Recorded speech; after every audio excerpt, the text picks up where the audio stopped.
In this video, I want to talk about why you need to be your own best friend. And I also want to talk about how you can begin to do that. My name is Karen Andrews. I'm a clinical psychologist, and my mission is to bring mental health into everyone's home.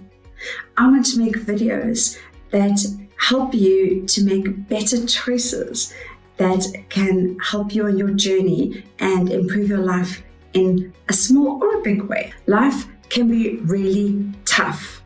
Life is tough. Even if things are going really swimmingly, something always comes up. That's normal, right? And even if you're born into the best of families, even if you've had the luckiest life, stuff happens that is going to hurt you. You are going to experience loss and difficulty and pain because it is not possible to get through life without these things. I think pretty much everyone is familiar with the idea of the inner critic, but that doesn't mean that we are not our own harshest critic. I see it with my clients, I see it in my friends and family, and sometimes I see it in myself.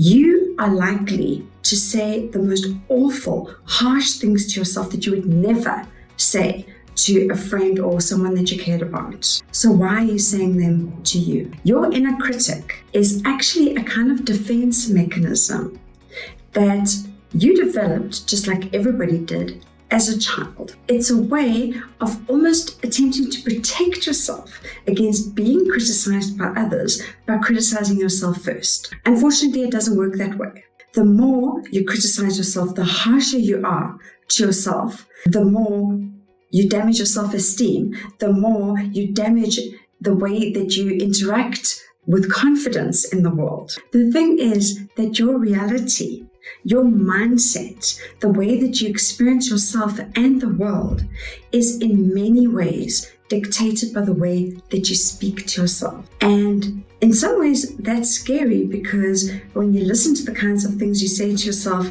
they're often really, really negative. But in another way, it's actually super useful because your inner voice and what you say to yourself is in your control.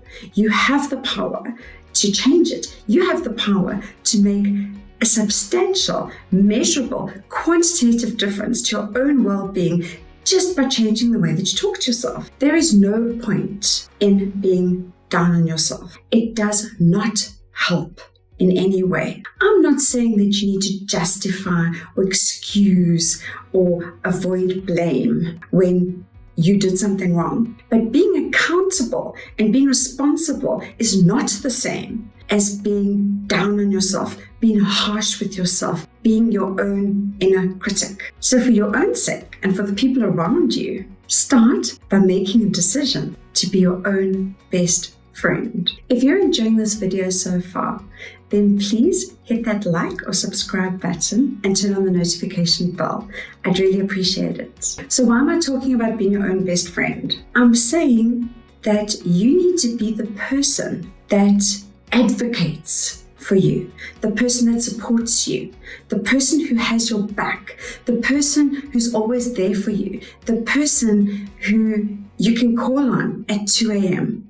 when you're feeling really down and bad, the person who stands up for you, the person who fights for you. This is who you need to be for yourself. You know, it's wonderful to have friends. It's wonderful to be able to lean on family and friends and have people that you can count on. But let's face it, it is not always possible for them to be around in a time when you need them. And your best friends, your family, the people in your life that care about you are around a lot less often than that voice in your head. So you need to turn that voice away from being the critical voice towards the best friend voice. Self-love isn't something that you make a decision about and it then happens once and for all. You can't say, from today, I will love myself and I will be my own best friend. I mean, I want you to make that decision today, that from today you're going to be your own best friend. But you have to keep in mind that it's a practice. It's not just a decision. It's something that you do.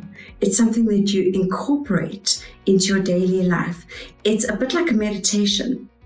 When you don't think about it, your mind may wander off into those negative trains of thought that are perhaps really familiar to you. But as soon as you notice, turn your inner voice back to something more helpful, more affirming, more positive, more kind, more supportive, more encouraging, and more loving. Self-love is a practice that you'll practice every day, every hour for the rest of your life. And that is okay. It's a bit like exercise, right? You don't do so much exercise or enough exercise that you never need to exercise again. Exercise is something that you need to do every day for the rest of your life. The same with self-care, the same with self-love, the same with your self-talk. Deciding to be your own best friend is just the first step. Every day, you need to make that decision again and practice it in the moment. It can be so useful to ask yourself, what would my best friend say? Or what would I say to my best friend? If you absolutely can't think of anything, if you don't even know how to start being your own best friend, then my suggestion is to try Louise Hay's affirmations. She has a lot of different affirmations that are available free on the internet and YouTube.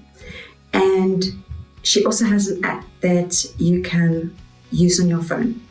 I'm not affiliated with Louise Hay and her app in any way, but I have been using Louise Hay's affirmations my whole life. In fact, to this day, whenever I have something scary to face, I listen to Louise Hay. There's a specific affirmation that I really like, and it's about self-esteem. And I listen to it before I do that scary thing, and it helps me so much. If you're in such a dark place that the thought of trying to speak more kindly to yourself, that the thought of saying affirmations or listening to Louise Hay's affirmations, or any affirmations for that matter, there are a lot of them out there. Louise Hay is far from being the only one. But if you don't even know where to start with being kinder to yourself and having a more positive self-talk, then my suggestion is that you need to talk to someone. Reach out to a psychologist or a registered counselor and talk it through, because maybe you need some extra support. If this video was helpful to you, then please let me know in the comments. I read all the comments and I very much appreciate your feedback.